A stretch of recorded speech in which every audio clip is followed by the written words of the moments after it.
Good morning. This is your host, the Sci-Fi Trucking Vet. Right now, I am at the Home Depot waiting for my trailer to be offloaded of product. So, yesterday, the President of the United States said that we are not to buy Russian oil anymore because of the what's going on in Ukraine. That would have been fine if he would have done that in the very beginning. But it's not going to help us with fuel prices whatsoever. He is still, I think he's still going to buy oil from somewhere else and not from here. It amazed me when he first came into office, day one, he had to kill the pipeline that was being built here in America. And look what's going on right now.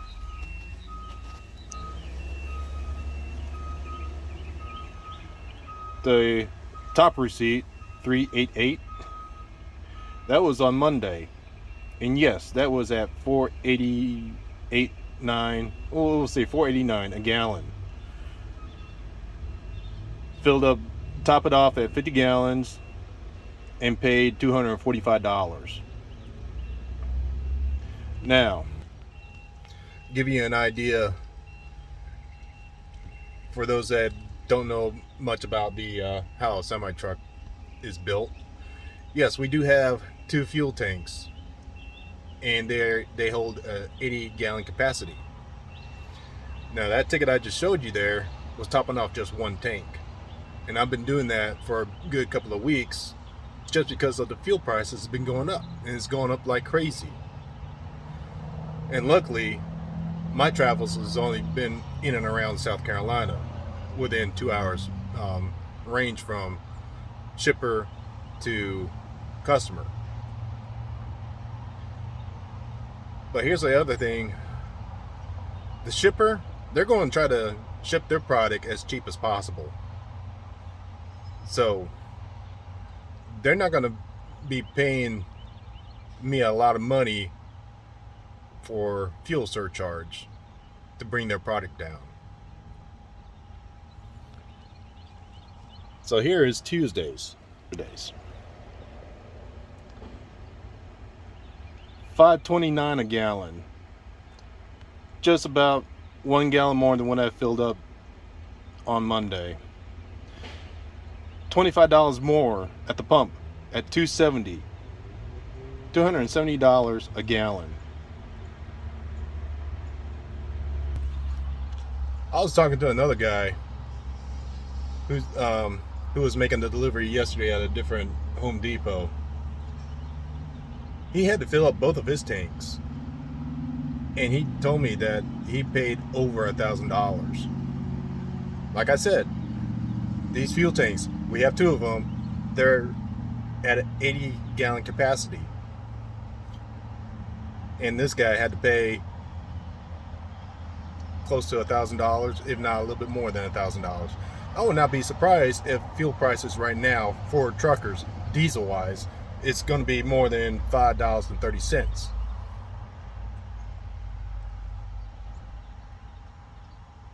So where am I going with all this?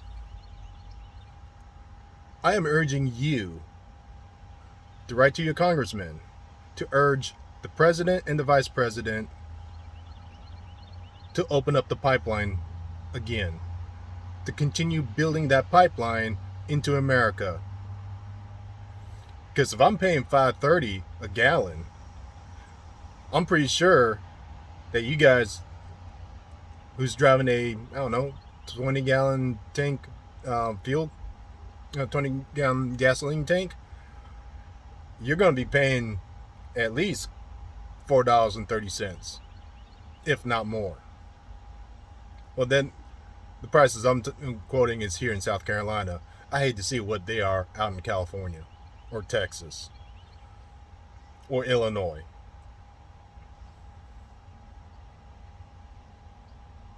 Killing that pipeline was a bad idea, just to push a narrative. Yes, I was listening to some of the speech that Vice President was making about, imagining one day a trucker will deliver his load of bread to a store using a vehicle with no emissions. That's all fine and dandy. I am for electric vehicles, but I don't see it happening today. Because electric vehicle, the passenger car, what are they priced at? Somewhere between 30 and 50,000 a piece. I do not have that money. And I'm pretty damn sure I don't have money to buy an electric powered semi-truck when it comes out.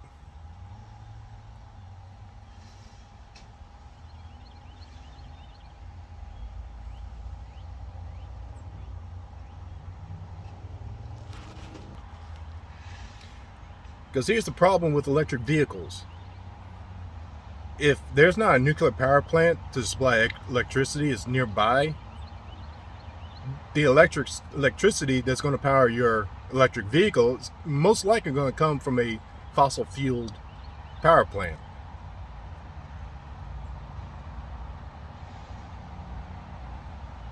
The reason I became a lease owner operator is to make money.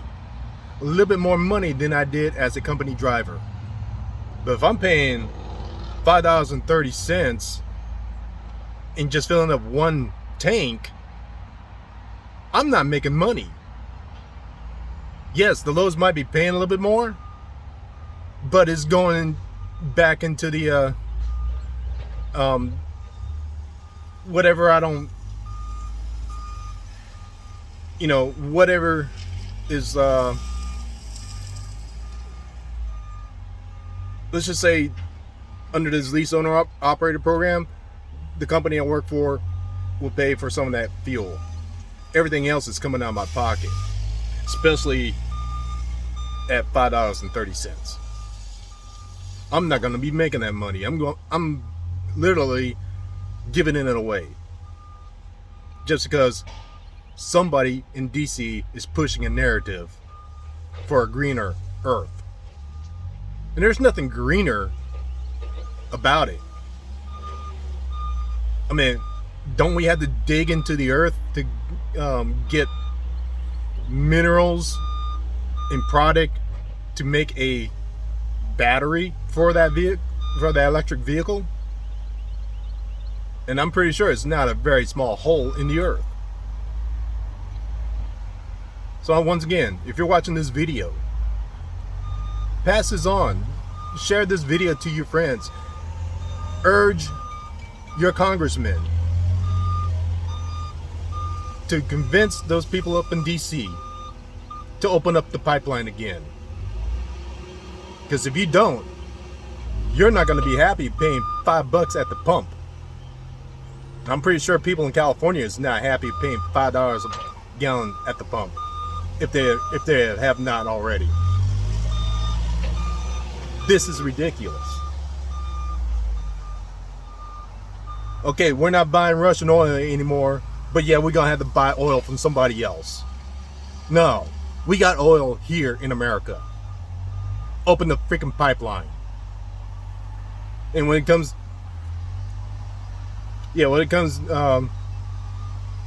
next time to vote for a president, vote for someone that cares about America, not just for their pocket. Because I'm pretty sure each and every one of them up in DC is caring about their pocket, especially in times like this. Guarantee you.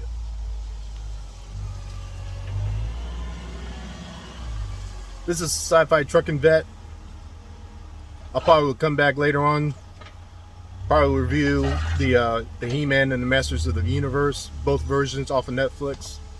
But until then, write to your congressman. Urge your friends and family to write to their congressman to open up the pipeline here in America so we could have cheaper fuel to have. So that way we could have money in our pocket to one day maybe buy an electric vehicle down the road. Because the people here in DC wants us to buy a vehicle today when we don't have the money. This is Sci-Fi Trucking Vet signing off. Over and out.